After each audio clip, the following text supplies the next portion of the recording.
If you follow me on this channel, you have no excuse of not being creative. You guys, I'll play a video previously where I showed how to make a wrap top that has a built-up neckline and a skirt. It was supposed to be a top and a skirt, right? But I mentioned that it was a dress. So in this tutorial, I'll be showing you how I made the lower bodice, this straight skirt or dress with an asymmetric gathers on the side. I'll also show you how I fixed the gathers to the straight skirt very neatly. And yeah, I was a little confused, to be honest, as to whether to make this a top and a skirt or a dress. I finally made it a dress and finally decided on the sleeve, the kind of sleeve I wanted. I wanted to make it a short sleeve, but I ended up going for a 3/4 sleeve because I was going for a decent church look. Okay, and that's that about the introduction for this video. Get a fabric and let's begin. We'll be doing freehand method in this video. So for these lower bodies, I used freehand method, okay, because there's really no much technicalities that warrant a pattern paper.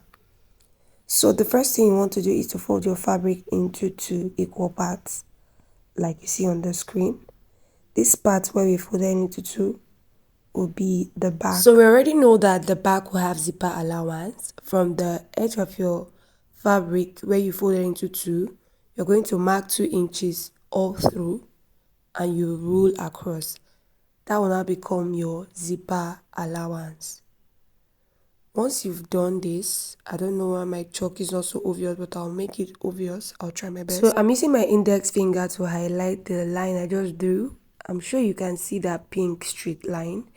That's for our zipper allowance. Now the next thing we'll do after now is to fold our fabric into 2 again. You folded the first 2, now you fold into 2 for the second time. Just as you're folding into, make sure you do not exceed that zipper line you drew earlier. The whole essence of drawing that line is so that we will not exceed that line. So your second fold will stop where you have that line. I hope that's clear. So after that, the next thing we'll do now is to roll our waistline, okay? Because this is the lower bodies, our first line is same with our waistline. So this makes our first line our waistline, okay? Now you're going to place your tape rule from that your waistline, go in by 9 inches, and that will give us our hip line, okay? The hip line is determined by placing your tape from your shoulder all the way to your hip. Whatever you have there is your hip line. But for a skirt, if you want to get your hip line, just place your tape from the waistline, mark 9 inches or 8 inches. That works for almost everybody, except a very plus size. So now we've gotten our hip line. I'll roll across it. Now the next thing I want to mark is the knee line, okay? Measure from your shoulder to the knee of whoever you're sewing this dress for, okay? So from the waist, I'm just going to mark 22 inches, all right? Anything I'm marking right here, I've already removed the half length. Exactly what I'm doing. You can place 17 inches, then go ahead and mark your knee line. Or you place your tape from your waist all the way to your knee. Whatever you have, that'll be your knee line. So I've gone ahead to mark the knee line for this dress, and I'll roll across like so. Now after getting the knee line, the next thing you want to mark is your full length. So you're going to take the measurement from your shoulder all the way to your full length. Remove the half length from the tape and then mark exactly your full length.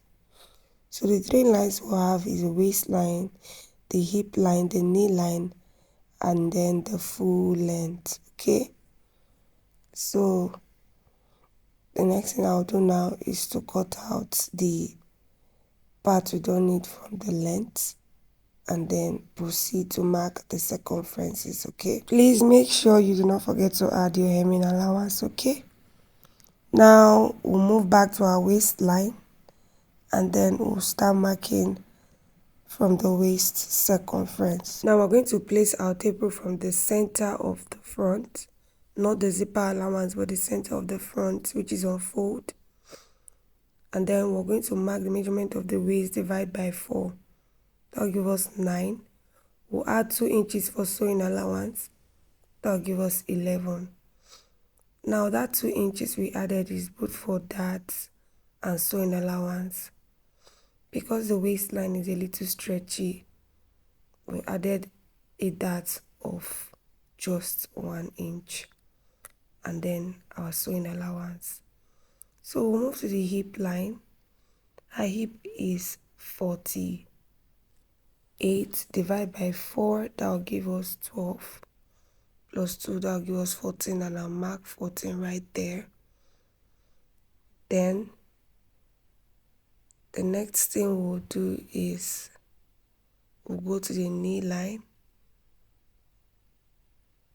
We'll divide the knee circumference by 4, and then we're going to add 2 inches, and that will give us 12, and I'll mark 12 right there. Okay, so we're going to connect from the hip to the knee line and then the hip to the waistline. Now whatever we have on that knee line, we're going to go ahead and mark the exact same thing on the full length. We don't want it to be too tight.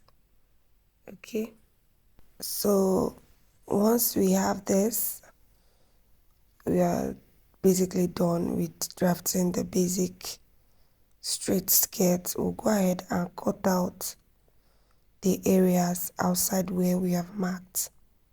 So if you're going for a moderately straight skirt like myself, this is what you would have. Your front piece, which will be together, and then your back pieces, which would be 2, because you have your zipper allowance right there. So that's that for drafting this with your free hand. It is so easy, okay? Now I would cut out the part we'll be using for that asymmetric gathers, okay? Please pay close attention. Now you are going to determine how wide you want your gathers to be. So I wanted mine to be 9 inches. The 9 inches includes the sewing allowance. So by the time I'm done with hemming these gathers, I'll have 8 inches left, okay? I want to have 8 inches gathers by the time I'm done with the folding and stitching, alright? So right here, I measure the wideness of 9 inches, then I just cut out, okay? So I'm going to get 2 of these. 2 of these should be enough because the fabric is as long as 60 by length. So 2 of this is what I need, okay? Now once you've gotten this, we're going to be using the gathers method I showed you in my other video. I have a video that shows you how to make gathers, okay? So we'll simply take this to the sewing machine and run a stitch 1/2 inch all the way through, all right? So first of all, this is how I finish the hem of the gathers. We'll pipe it into 2 like this, and then we'll give it a good tight stitch, okay?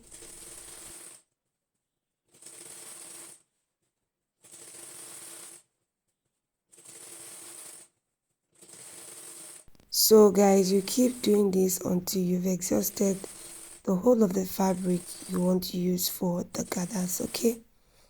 So while you've done this, another thing you can do is you can actually just weave through, before folding, all right? Now once you've done that, the next thing you want to do is to make the stitch for the gathers. Now for the gathers, please make sure you do not do any lock stitch, I mean like reverse stitch, okay? Just start stitching down very loosely, okay? Losing your machine, I showed all these details in the other video. Losing your machine and just keep sewing on a straight line, uninterrupted. Emphasis on uninterrupted. So right here my bobbin thread finished, so I had to fill up the bobbin and start my gathers line afresh. I had to lose what I had before and start afresh. So you guys, there is no shortcut to this thing. You have to make sure once you're stitching it is uninterrupted. So I had to start afresh, and this time there was no interruption whatsoever. I hope that's clear now. You're going to stitch down all the way through till you exhaust your fabric. So when you get to the edge of your fabric, do not tight stitch, just sew out loosely like that. Then the next thing you do is to go ahead and draw your gathers. You already know all these things. By the time you're done drawing your gathers, this is what you have. You must have drawn your gathers and top stitched. If you have any confusion whatsoever, please, I'll leave the link to my gathers tutorial in the bio. You can visit that video to get all the clarity you want. So after gathering the fabric, what I have is about 37 inches long. Like the length of this gathers is up to 37 inches. So basically we have like 1 yard of gathered fabric right here. So I think that will do. That's enough for what we want to achieve. Now the next thing we'll do now is to go, I've gone ahead to insert the darts for my skirt. And remember I told you this fabric is a little stretchy and we want our waist to be snatched, okay? That is why in as much as I was going to add that, I still maintain my 2 inches allowance. On a normal day, if you're going to take in that, you add extra allowance, right? But I didn't add any extra allowance because already I know the fabric is stretchy, so it's like we have surplus fabric already, so there's no need adding extra allowance. So I'll go ahead now and shaping this to the measurement of my client. After shaping, this is what I have. Please make sure you've done this because we need to shape this skirt before adding the frills or the gathers, okay? You can see how demure it looks. I just took this to sewing machine and took out the allowance we added, which is 2 inches, and that's how I shaped it, okay?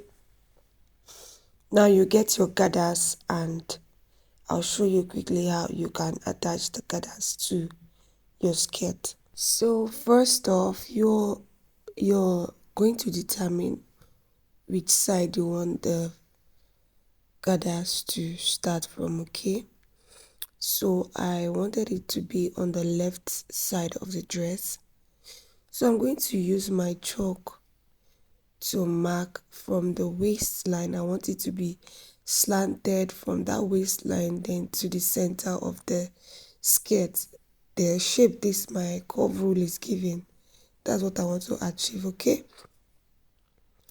Now I'm going to try my best to make this chalk as visible as possible, but I'll rule according to how I want the shaping of my gathers to be.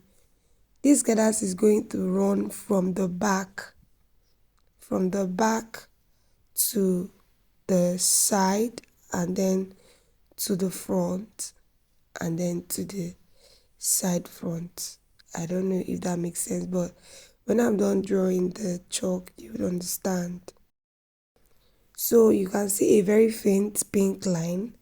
I don't know why the chalk is not visible, but don't worry, we'll overcome. So you draw the chalk where you want your gathers to be. This is very easier if you're doing it on the mannequin. Okay, that's why you need a mannequin. But if you don't have a mannequin, just make do with the table or the floor, anyone you are managing for now. Okay, you can do this on your body if you're making it for yourself as well. Now I think the pink line is clearer. So that line is where our gathers will be seated. I told you it will run from the back, right? So it's going to run from this my dart, this dart right here. I'll draw a line from that dart. I'll connect it to the one I have in front. So you can see that I've already connected the line I have on the back all the way to the one I have in front.